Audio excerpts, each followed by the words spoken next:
I wanted to start by talking to you about how you got started as a cartoonist and about your early experiences. For you, it was a long time before you thought of yourself as a full-time cartoonist. Am I right? Yes, very only relatively recently. Here I am, 68 years old, and I've only been a cartoonist, proper, for probably 15, 20 years. Prior to that, I mean, I don't think anyone comes to very few people come to cartooning having had the idea as a young boy or girl, this is what they wanted to do. I think you come to it through accident or failure, in my case, which is the case, that I went into the RAF, wanted to be a pilot, and I was useless, and I got flung out. And the thing I really wanted to do, but I'd got no background which could back me up to do it, really, in the first instance, was go to art college, which is what I did. And I went to Manchester School of Art and for my first, foundation year, and then down to Central School of Art for 3 years. And I did a graphic design course on which there was a fair bit of illustration. And I'd always drawn. At school I'd drawn, and in the RAF I drew, and all the rest of it. But I always considered it to be a pastime rather than a career, or a possible career, until I was doing graphic design and realised that I actually preferred drawing to designing. And so it built up from there by being an illustrator for a number of magazines, and then newspapers, and a lot of advertising, a lot of book jackets, all that sort of thing. A general freelance illustrator is what I was for donkey's years. And then I gradually got more and more work. And you choose these sort of things yourself, is what you want to do, actually. Of all the things that are offered you, these are the things you end up doing. In other words, political articles were the sort of things I started to interest myself in, and I then got a contract with the Times to illustrate people like Bernard Levin and Simon Jenkins and columnists. And then from there I got frustrated illustrating other people's political ideas. I mean, that's a dead end, actually. And I wanted my own spot. And I tried a little bit of it and mixing it with illustration, and it just never worked. You either do one thing or the other. And so when Peter Stoddart became editor, I asked if I could try, if he'd let me have the chance, and he did.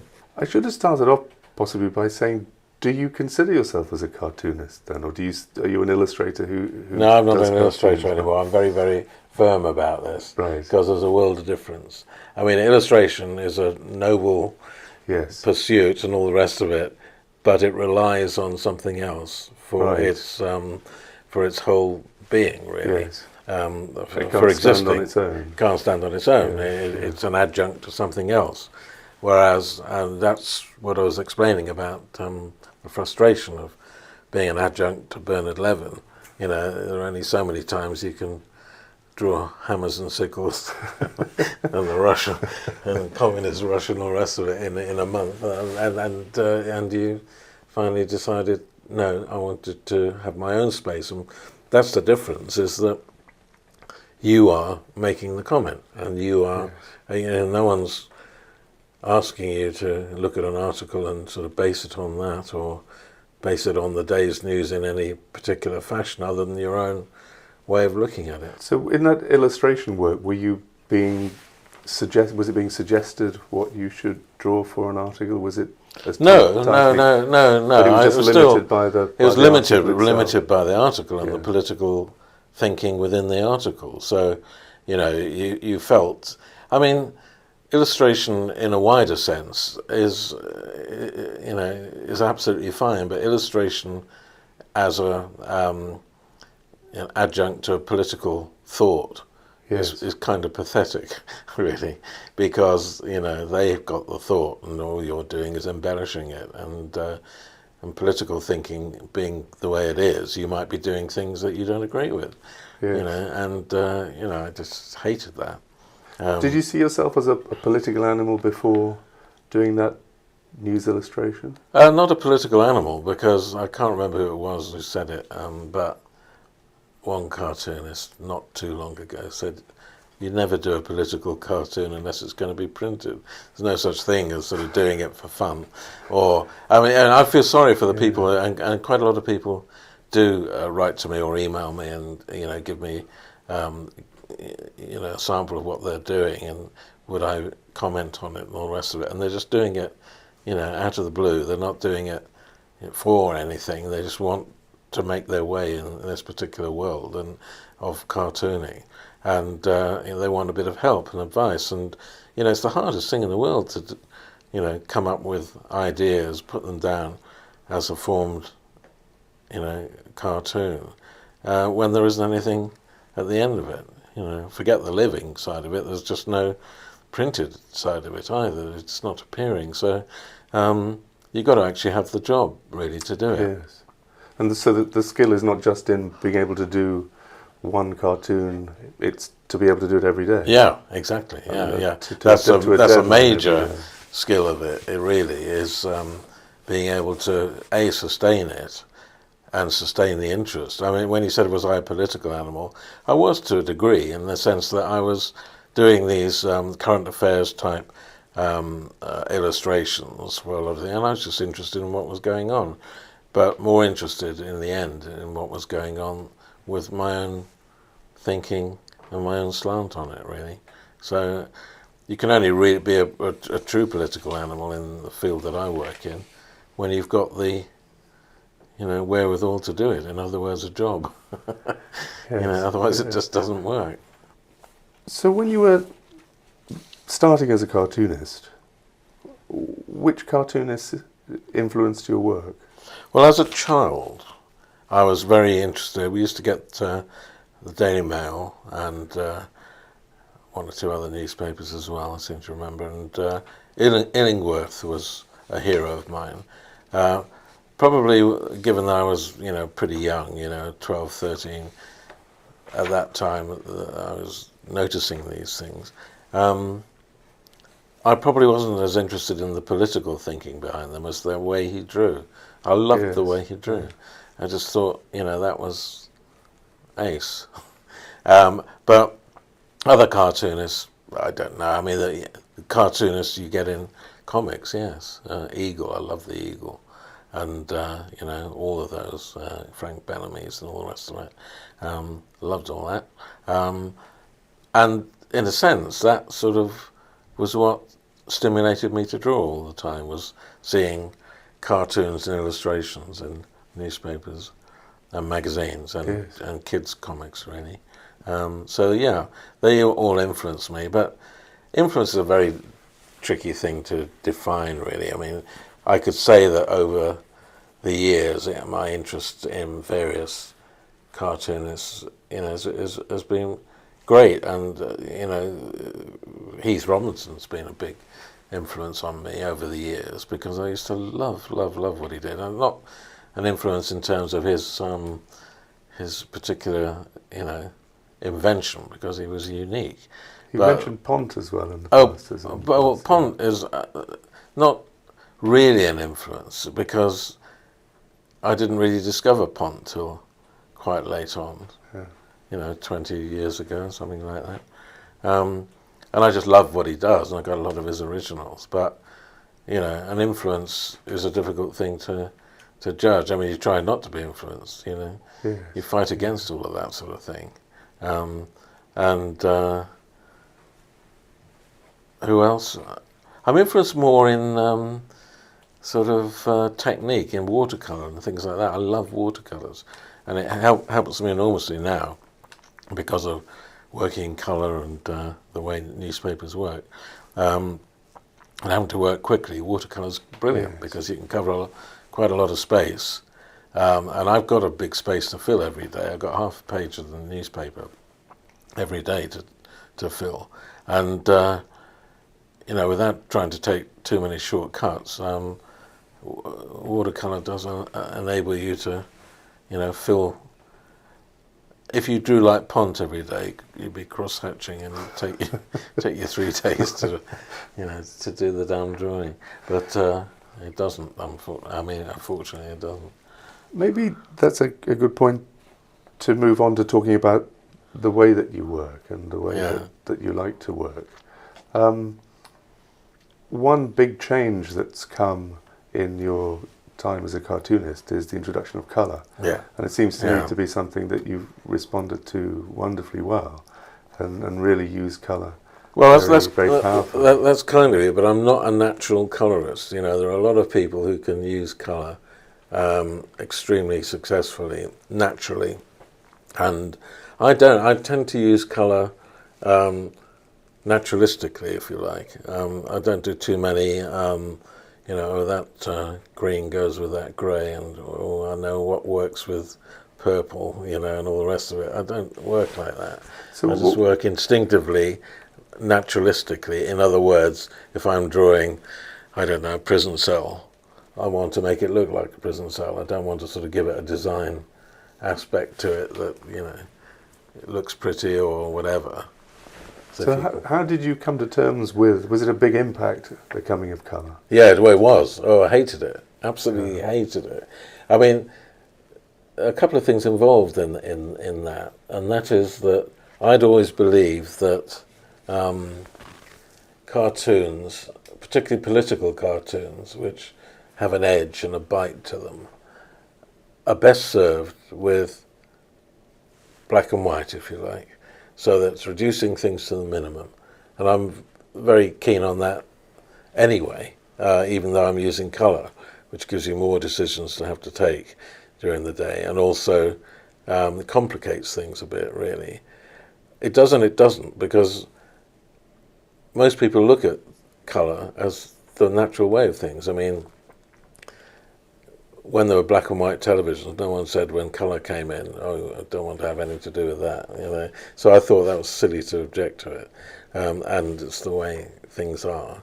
And I would imagine that most black and white artists in the 30s and 40s, and 50s even, would have died to be able to, give them their right arm if they could draw with their left arm. To use colour, Did it lengthen the time? It did. It was awful. I went through a phase of using black and white. I can remember doing Radio Times covers in this way, because I used to do quite a lot of those. I'd use black and white and use flat colour, and either do it mechanically or get the printer to put colours in, or do them on overlays, simply because I wasn't confident in using colour in any way. But as I say, one of the loves I've had over the years has been watercolour as such, and just being able to use that. For a long time I thought watercolour and political cartoons don't really go together. It's not sharp enough, it's not, edgy enough. But to hell with that, it's the way I work. Could you take us through the process of physically producing a cartoon? Do you produce roughs? Yeah. What I do is, I'll just explain the day, because that's part of it as well. The day here at the paper. I'm listening to the Today programme from 6:30 onwards, so you're ingesting all this news information. I come in here between 9 and 10. I've got the newspapers as well, so you're sort of building up what you think the stories of the day are. I go to our morning conference at 11 o'clock, which firms things up as far as the day can be firmed up at that time, because obviously things change during the course of a day. And that's another problem that we all have doing what we do. So you're sort of pretty well on your way at 12 o'clock in terms of knowing the area, the subjects that you want to treat. And then by 3 o'clock, you've really got to have started drawing it. I've sketched things out by then, and luckily my sort of mind works in the way that I self-edit. I don't leave myself with a sort of mess of a confusion by 4 o'clock where I don't know what to pick because there are 4 or 5 possibilities. I will have decided what I wanted to do. Now, this brings into play another thing about what cartoonists, how they work, which I find interesting to analyse. I mean, you do it naturally, but I know when I'm feeling unhappy about what I'm doing, how this works. In other words, for example, the last 2 days are a good case in point of working on 2 cartoons, yesterday and the day before, which the day before yesterday I produced a cartoon which I enjoyed the drawing of it, and I had a lot of stuff to put in it, but the message was less than as clear as I would like it to be, or less, how do I describe this, less, I don't know, less interesting than the drawing was. Yesterday, it was the reverse, that the drawing, simply because I'd chosen what I wanted to say, and that's the way it works. You don't ever choose a drawing, what you want to draw, and then attach a message to it. It has to be, this is what I want to say. Otherwise, what's the point of doing it? This is what I want to say, and find the best pictorial way of getting that across. And it does have frustration, because yesterday I couldn't, for the life of me, work a way of making an interesting drawing out of the message that I wanted to put across. So you're frustrated the other way, that perhaps, I could have put more into the drawing itself, but I was perfectly happy enough with what I was saying with it. Do you ever have subjects suggested to you for? No, I avoid it. Is that because of the status that you now have, or is no? It, is no, it's always been the same. Yeah. And when I was at college, I've always had. I mean, I was doing graphic design, as I said, at college, but the thinking about ideas and all the rest of it, the way I sort of formulate ideas, has always been the same. Subject matter's changed. I'm not doing sort of, I don't know, biscuit tins or advertising, Citroen cars or whatever.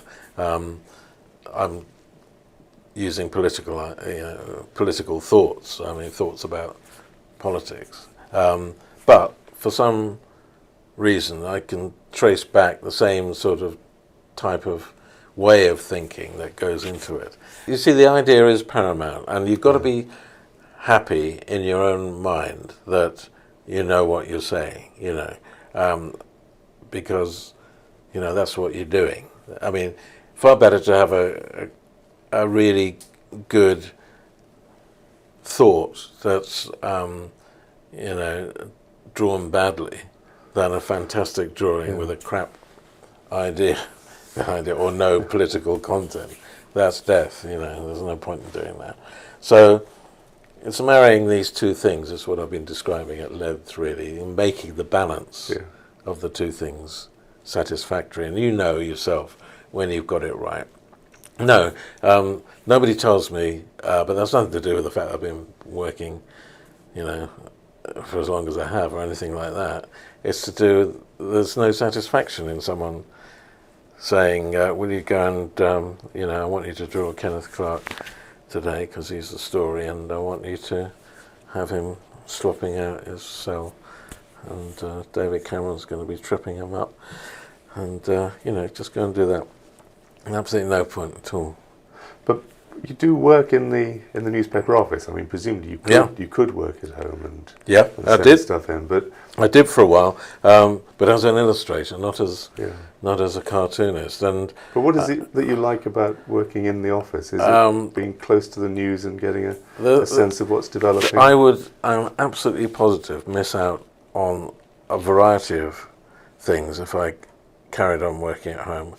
One is, it's terribly, in a strange way, you're more concentrated when you're working at home. There's no one else around, apart from the family who, sort of grown up now anyway, but and aren't at home. But you're on your own basically, and you actually work quicker when that happens. Here, it's slightly different, but the compensation about being with other people is that you can discuss ideas of the day. Going to the conference in the morning is terrific. You know, I'd never not do that anymore. You know, because you just miss out, and you just know how people are thinking, how people are feeling.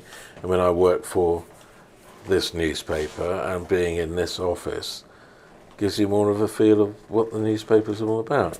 I mean, I know people say, well, cartoonists are supposed to be sort of out on the limb and, you know, slightly, you know, not above it all, but, you know, slightly, you know, sort of wackily, semi-detached from things. But I actually like, you know, sort of showing people ideas. Does this work? Does that work?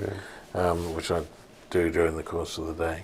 And just like the buzz of it, really. So you fit comfortably into this space. There's no rubbing from editorial demands or from libel or from anything like well, that. libel I never bother about. I mean, I wouldn't have thought. You know, I'm not sort of really in most cases the sort of cartoonist who sort of is naturally libelous, really. And I, you know, I don't go out of my way to, if you like, make a splash or make a. I mean, I just want to do what I do the way I do it, and you know, no, nobody tells me what to do, and or suggests that I do things at all. I mean, now and again you'll get someone just in the course of discussing things who'll come up with a thought, and you might think, "Wow, fantastic! Yeah, I'll use that." Do you ever have stories that change during the day, during the time that you're drawing a cartoon? Yeah. Now and again. So those and you've got to be prepared at 4 o'clock, or 5 o'clock, or even at 6 o'clock, which gives me a couple of hours. I mean, there's a bit of leeway if something really major broke. You know, someone was assassinated, or someone dies, or Bin Laden was caught, and you know, if that happened at that time of night, you'd drop what you'd done and more or less finished and start again. So to go back to how you finish the drawing, we got to the stage of getting the idea and knowing how it's going to look and of producing the sketch. You then ink it on a... Yes, I work on Saunders watercolour paper, which has to be the right sort of paper and all the rest of it. I work on layout paper first. I'll sketch out the... First of all, you have to have an idea in your mind as to what it looks like. You have to form... I have to form, you know, the picture in my mind. And only by, you know, sort of working it up on layout paper and then, you know, doing 2 or 3, you know, tracing it through, and then it's quite a laborious process. I'm not a sort of natural, you know. I went to the Egg on Shield exhibition that's on Bond Street last week, and wow, you know, what a lucky guy. He could draw just like that. I can't do that. You know, I have to sort of work out what's going where and to sort of design it, if you like. So I design the cartoon, and the space is too big to do something minimal, or so you've got to sort of work at it. I have to, and I then trace it down onto watercolor paper using this trace down paper. You put it underneath the layout paper, and you know, go around the edges, contours of what you've got there, and then draw it up in pen and ink, the outline. Not terribly heavily worked or anything. It's just a sort of reasonably light pen and ink outline, and then you go to town with the colour, really, and that's what builds up the cartoon, and the figures and the background all come from using you know, watercolour, basically. And the reference material that you use comes from... Yes. Is it the paper's archive? Yes, we've got our own photographic system. In other words, you know, if I want a picture of Ken Clark, we got, you know, hundreds and hundreds of them on the system. any other political person or anything. It's pretty comprehensive. And if that doesn't work, I use Google and Google Images, and you can get anything on that as well, printed out. For any one cartoon, I quite often have, sort of about 10 sort of references, because I like to, I don't make up things in the sense that if I were drawing a prison officer's uniform, I don't make it up in my head. I mean, I've seen them, so I know more or less what they're like, but I get a reference of them. If I want Cameron in a prison warder's uniform, I'll make sure that, or if I'm drawing, particularly if I'm drawing, and there's a lot of this that goes on because of the nature of politics and all the rest of it. If I'm drawing military hardware, I want it to be right. I mean, just because I enjoy drawing that way. I don't like sort of doing a tank that isn't a recognizable tank. I'm not trying to, satisfy, I don't know, military wonks of one kind or another who say, oh yeah, he's done that's the way I do things. And if you want, I don't know, who should we say, John Prescott in a Messerschmitt, it's got to be, Yes. the right. I can draw him without having to, go and get photographs, or I used to be able to. You don't draw him anymore. Ed Miliband, I can draw without having to, because I draw him in a particular way. So there's anyway. a pleasure in getting it right rather than a necessity. Yeah, exactly. I mean, that's on the sort of like drawing, the Congress, the Capitol building. It wants to look like that. It doesn't want to look like a sort of badly remembered thought of what it's supposed to be like. So, the systems here are really good. On that subject of the political figures, in your career, are there political figures that you've enjoyed drawing, that you think you've been successful in capturing? Are there others who you've had less success in capturing? And does it take a long time to nail a particular? It's indeterminate, I'm afraid. That is, it'll sometimes take longer than others. I mean, put it this way, I suppose I'm very happy that we've got the lot in at the moment that we have, because I enjoy drawing them and I enjoy trying to nail them, most days. And anyone from, Cameron's a gift to draw, really. Brown was as well as Prime Minister, but there wasn't a great deal of pleasure there, And the guy, first of all, he was a failure from the off, really, and there seems to me no real pleasure in, always drawing somebody. I've got to be careful with Nick Clegg here, you see. He's always drawing somebody and I draw him in a particular way because I've got a sort of a theme running that I use for the coalition.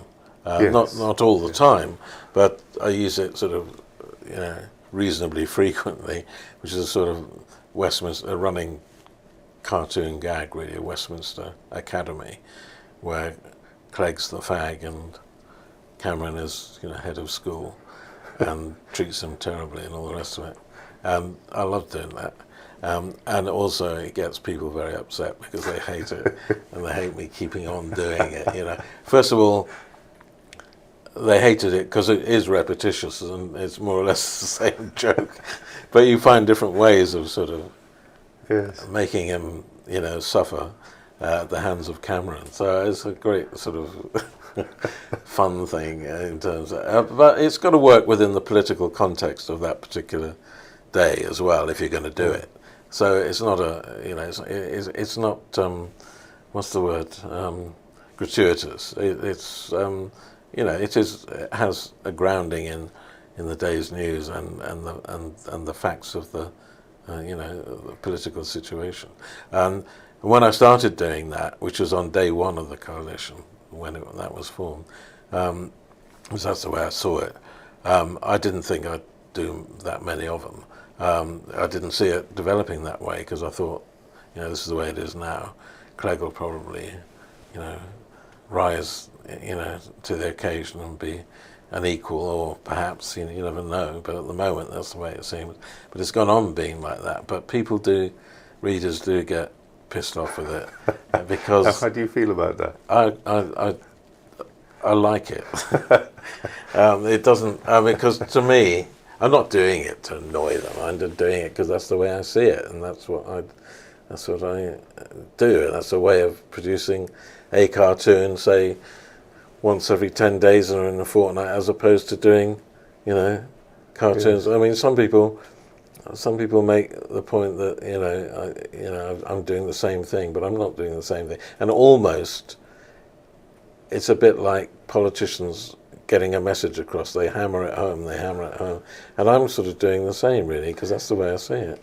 Do you think then that a cartoonist's work has to be seen as a whole series of drawings, a whole kind of dialogue? No, I don't.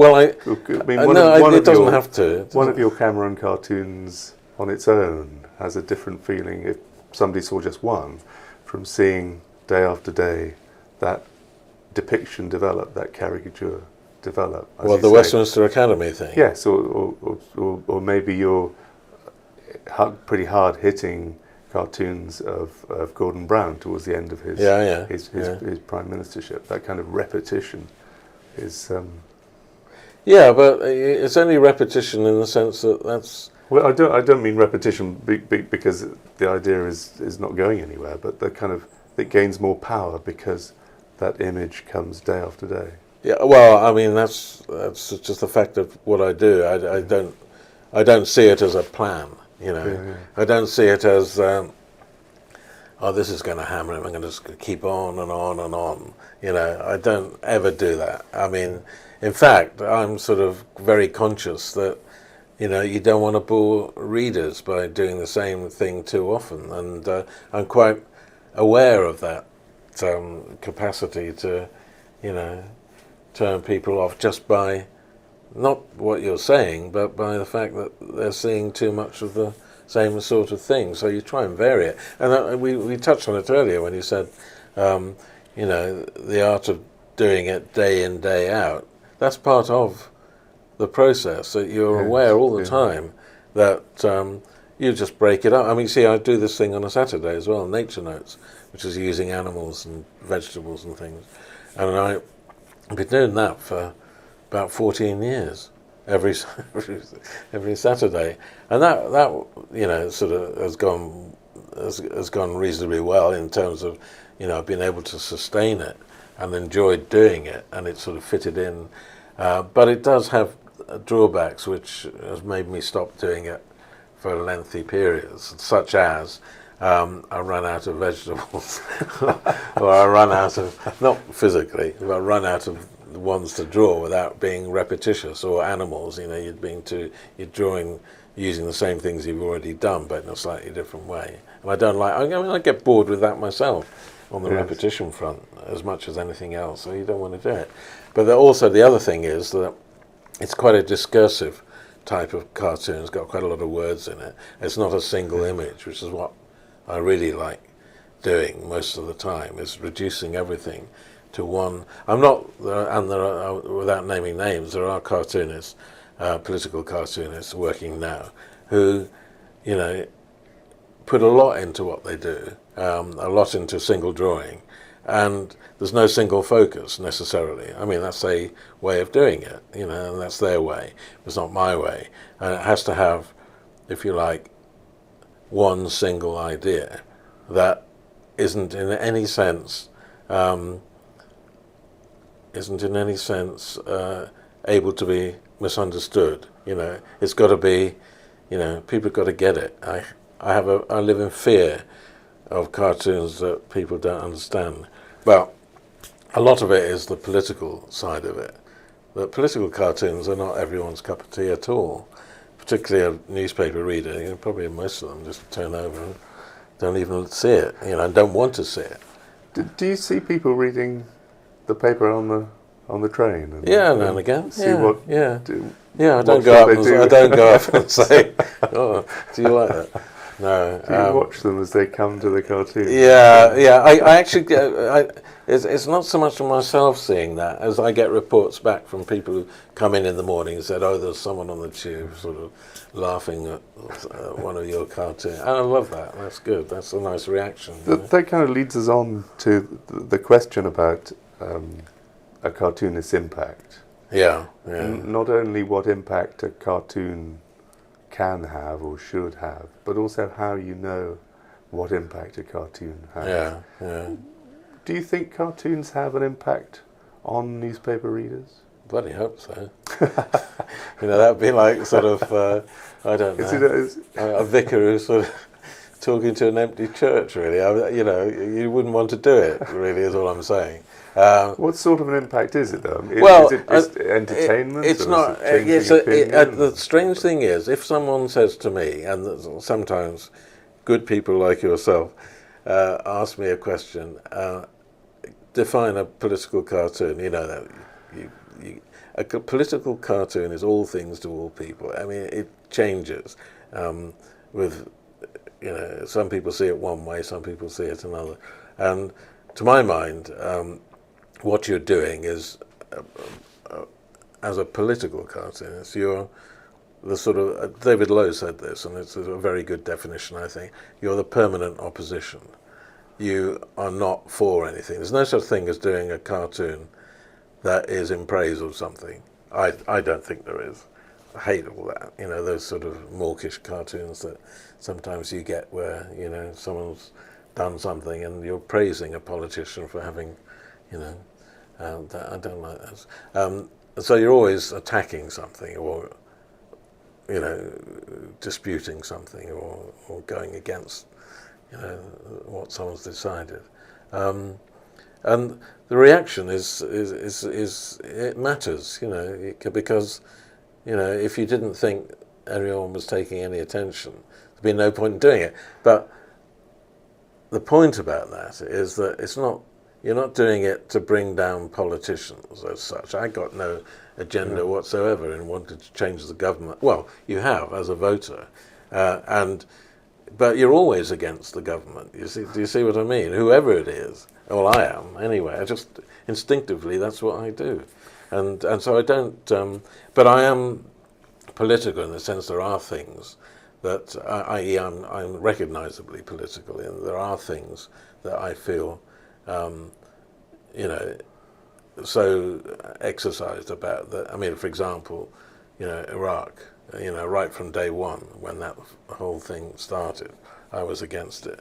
I'm against the whole Libya thing because I don't believe for a moment it's any of our business to be there. And if people say, well, we're helping people, well, in the end you're not, because you get involved, you get drawn in, and the same thing happens. But I won't go into the politics of these things, but I'm just trying to say that there are areas that you feel very, very strongly about, and you get a reaction from readers, as a result. So does the reaction from readers come directly to you in emails? It comes either directly or through letters to the editor, which is a pretty strong part of the paper, and they can be emails, more so now than they used to be, and they're pretty immediate. If something gets them, they'll write about it. And we also have this little thing in the paper called You the Editor, where somebody goes through, a reader will say what they like or dislike about. Do you get comments on the cartoons online? Do people add? Are they able to add comments to that? Oh well, we got a slight difficulty. Those? Yeah, we got a slight difficulty in that we got the paywall now, and therefore, you haven't got that many looking into the site, and the cartoon it's very well done on the site, but it's kind of hidden away within the comment pages section of online. And it's sort of difficult to find, I think. And and so you do get comments on it, and some of them are are good, and some of them are sort of mind-blowingly bad.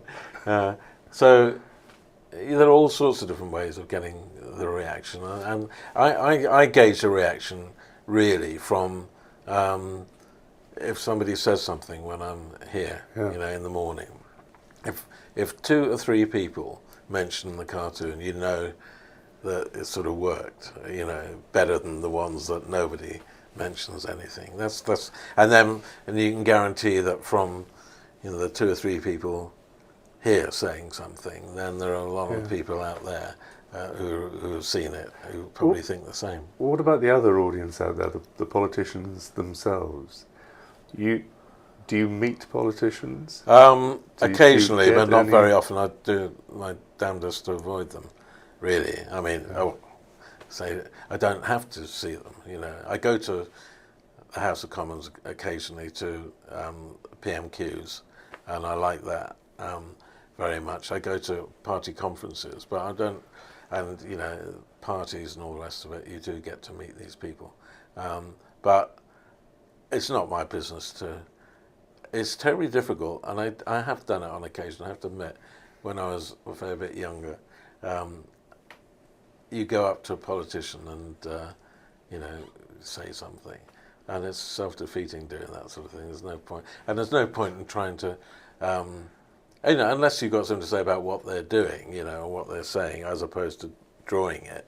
That's different. But if you want to talk about your cartoons of them, I mean, it's daft, really. So do you think of them seeing it when you draw a cartoon? I don't care. That's not something. No, you get. I mean, the inevitable thing is, and a lot of it happens with a lot of us, I'm sure.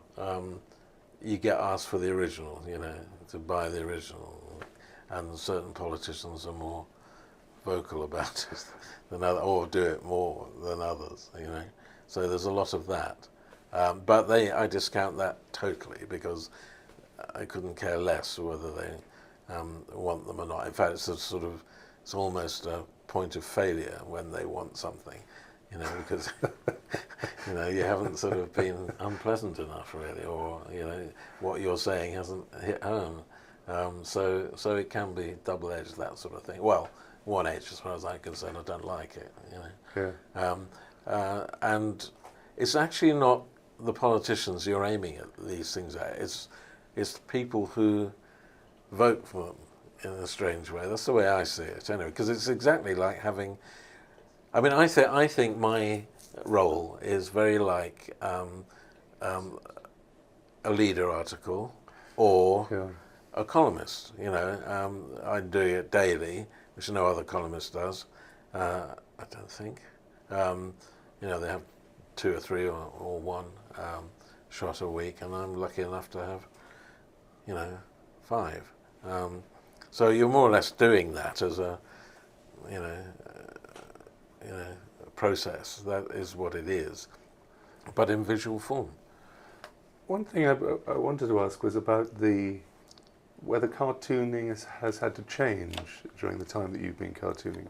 I'm particularly thinking of the way in which maybe 20, 30 years ago, a cartoon would be one of the few sorts of comment in the paper that was completely irreverent and had the kind of capacity to be as rude as it liked about whoever it liked. And now some of that kind of criticism, that irreverence and rudeness has gone into, as you were saying, into columns, into press photography. I mean, there's a picture on the wall here, which, because that sort of representation of a politician is something you'd only have found in cartoons. That's true. Some time ago. Yes, they pick the most. If they're laying into Ed Miliband, they'll pick the most goon-like expression they can find if they're having. Well, I would have thought before the 60s that kind of rudeness would not be in press photography. No, that's right. That's right. It's kind of leached out of cartooning. That's true. That's true. I haven't sort of really thought about the photographic side of it. And I have thought about is things like the news quiz or radio comedy, which can be far more outrageous than we're allowed to be. When I say allowed to be, there are certain things you can show. I mean, I've drawn Kenneth Clark with a bucket of shit tonight, and that sort of, going in a bit for this newspaper, I suppose. Well, I've done a fair bit of that with my nature notes anyway, but even so, there are things you can say on television now and radio that you could never, sort of get away saying in a cartoon, if you like.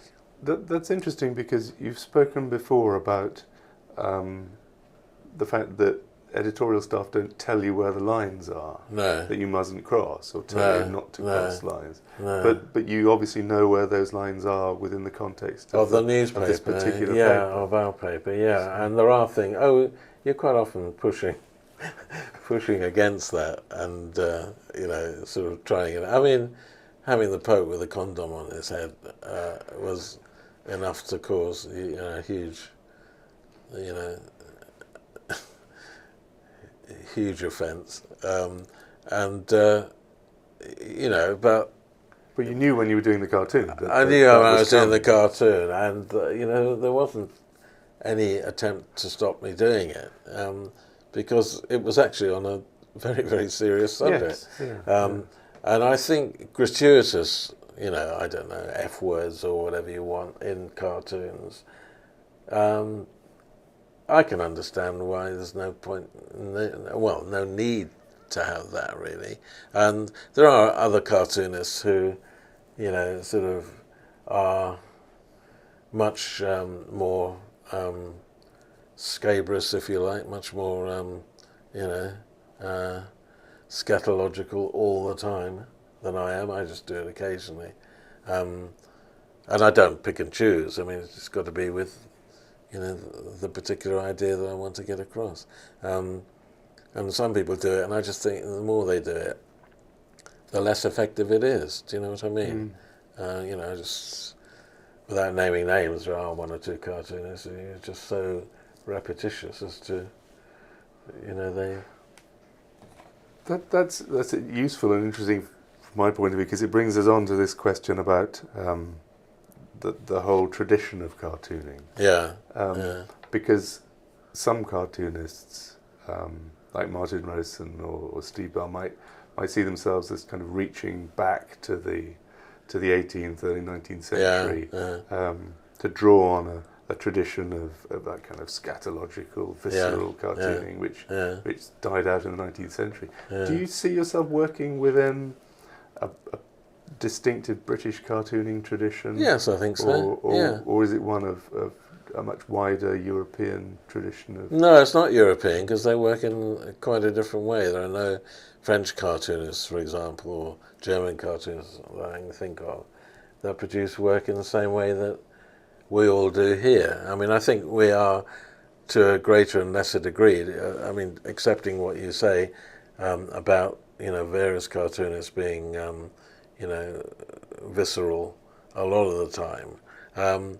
But we're all within a sort of British context, it seems to me, and we all produce cartoons that don't look the same but have the same feel about them. We all do sort of large cartoons in a frame, really. No one does sort of things like American cartoons, which, sort of aren't framed, or, I know that's being simplistic, but I'm not talking about the nature of the cartoon themselves, but just the look of it. But it's still within the whole tradition. And the thing about going back to 18th century or 19th century is they of course didn't have newspapers, and they weren't producing newspaper cartoons. They were in print shops, and the effect was a totally different one.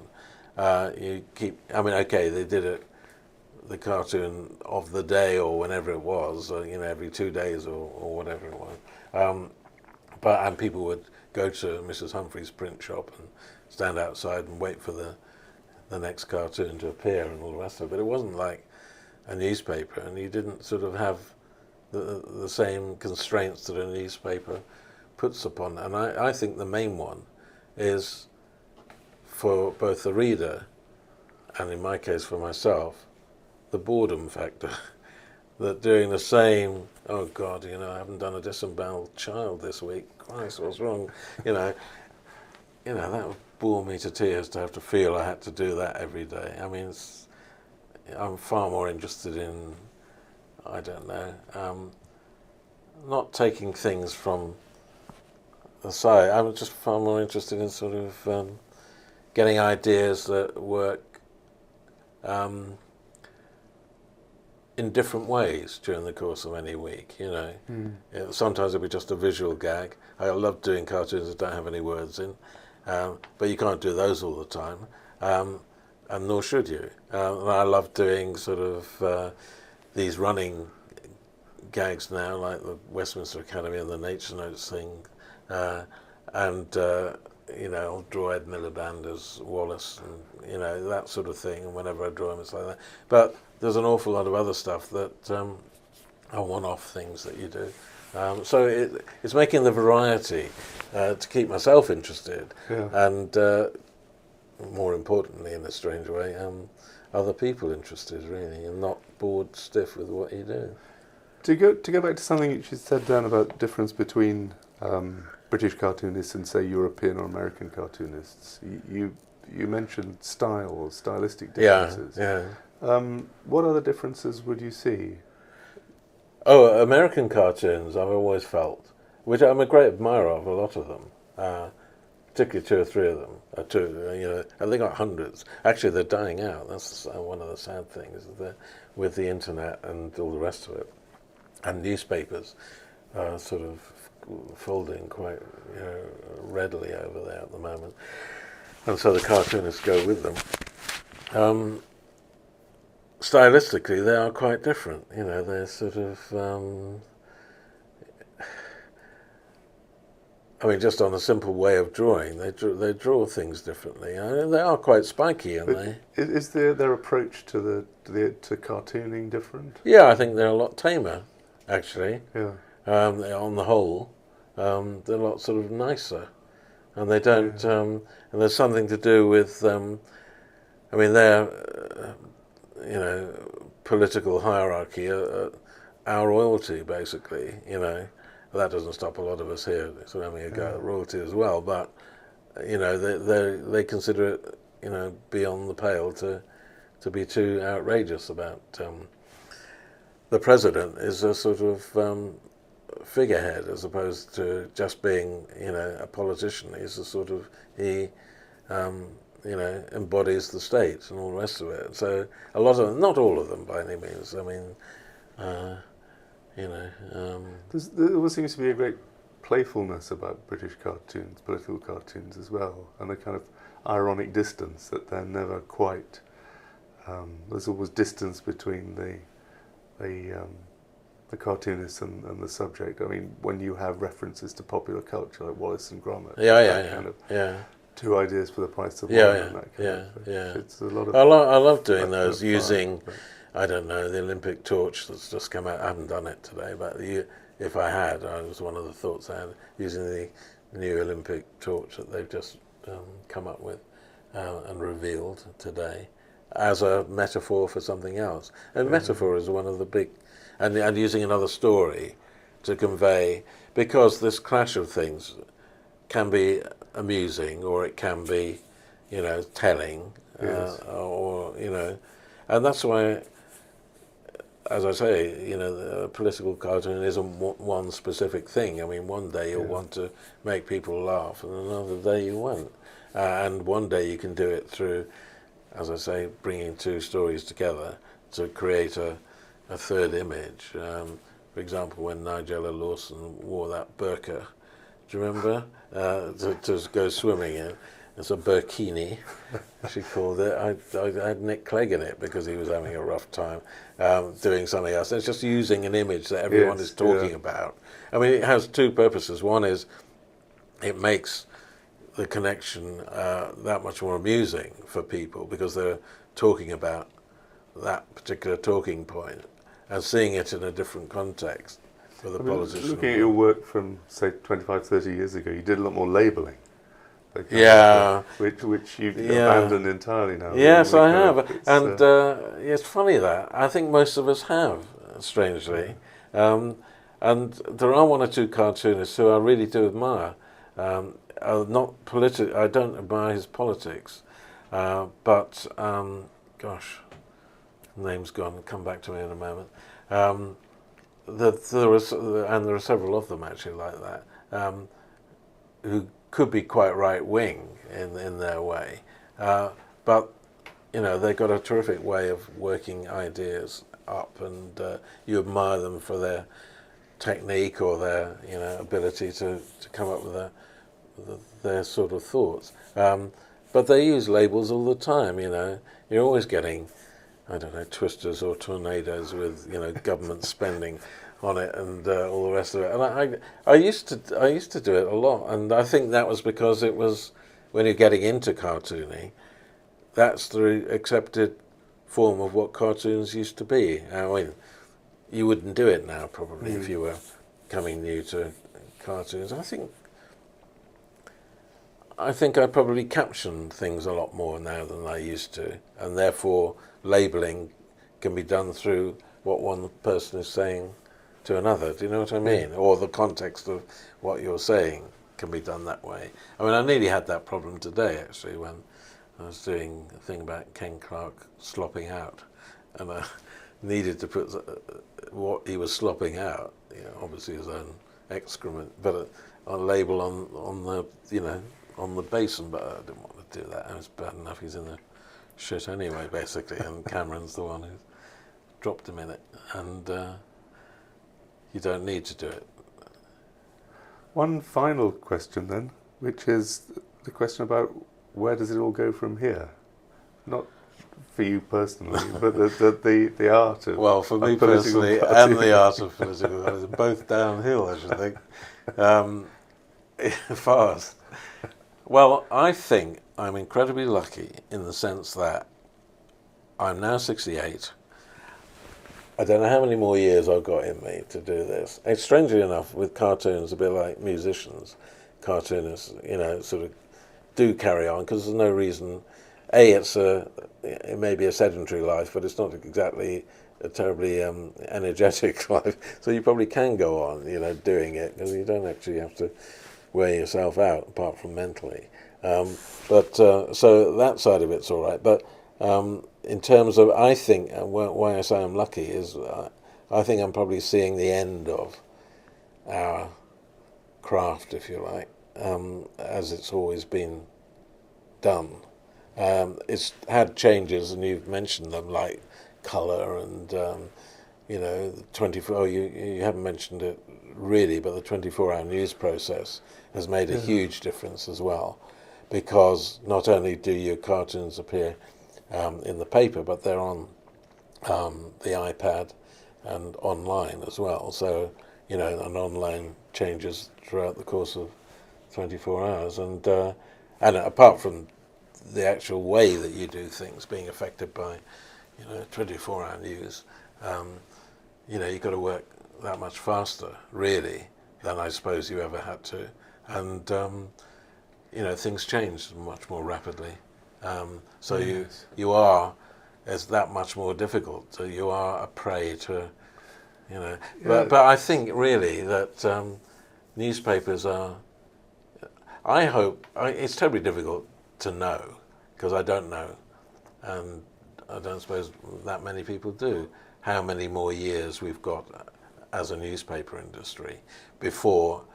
All you do know is that most newspapers now have a fantastic online operation, and they're going all out to get online readers. And I see it with my own children who are early 30s and late 20s, who don't get newspapers, don't read newspapers, they do it all online. It's interesting because online irreverence seems to be the sort of natural currency. Whereas for blogs and all the rest of it, yes, you mean?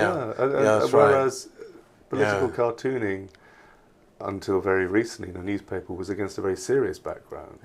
And do you think that, I'm just wondering whether the irreverence of cartoons will just transfer to the web, whether when it does transfer, it will not have the same impact because it's not such a stark contrast. Well, it'll work one way or another, because whatever makes people laugh. I mean, what you get now with online, I find, is that half the time, if you come up with what you think is a cracking idea, you'll find out online that somebody else has come up with it and it's doing the rounds, you know, and you know, someone's always thought of it first before you. And in the end, you just have to do. I mean, you're governed by the speed with which you can actually work, and to draw a cartoon, even if it's online, takes time. You know, it doesn't happen immediately. I mean, the only thing that does happen is they can doctor photographs and make them work, and there's a lot of that going on. And also I find, which will never affect me because I'm not interested in it, but because it's online and because of video things online all the time, people are now more and more interested in making cartoons move. You know, I mean, they always have. Of course, animation's been around for donkey's years, and quite right too. But now, online, cartoons, you know, are sort of, a lot of the time, only work if you can put a bit of movement in them. And I think that's uninteresting, basically, because it's a whole different way of viewing a cartoon. And what I love about what cartoons have been and are still at the moment is you can get it in a moment. You know, just a glance will get a point across to you, but I'm to sit and watch, even if it's 30 seconds, something move. You know, people don't have time for that. You know? So, I mean, it's all different. It will be different, and you know, I'm fascinated by that, but I rather feel I will, you know, be carried out, you know, probably at exactly the right time. We'll come back in another 20 years. Yeah, you do that. You do that. Yeah, I'll tell you this, I won't be seeing you at 7:30. I'll be asking you to come at sort of probably about 1 o'clock or whenever the nursing home is sort of taking in visitors. Thank you very much. Thank you.